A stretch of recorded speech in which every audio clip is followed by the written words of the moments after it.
Interesting Facts About the Bible, Part 106. Did you know that the Bible, as well as multiple Jewish texts, speak about there being two Messiahs? There is Messiah ben David, or the Messiah son of David, who's supposed to come as a conquering king who destroys all sin. But there is also Messiah ben Yosef, the suffering servant Messiah.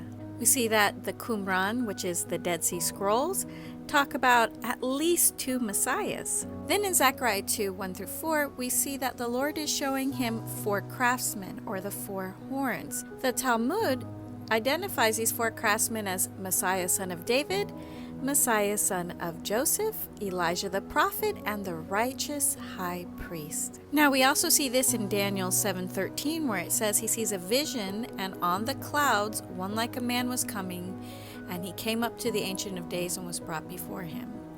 So this is him coming on the clouds. This is the conquering king. But then we also see in Zechariah 9:9 how he says, "Behold, your king shall come to you. He is just and victorious, humble, riding on a donkey and a foal, the offspring of one of the she-donkeys."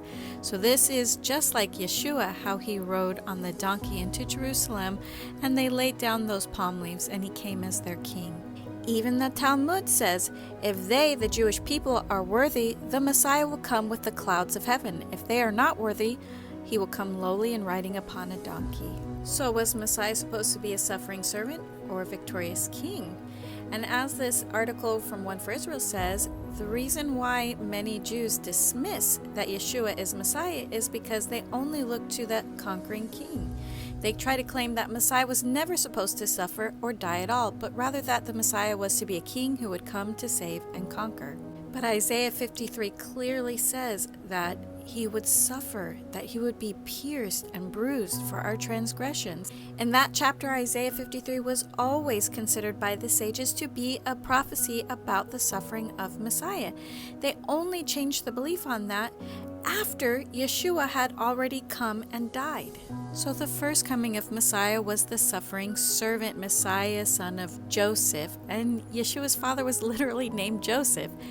And he suffered just as Joseph suffered before he became governor of Egypt. It will be in his second coming that he will come as Messiah, son of David, the conquering king.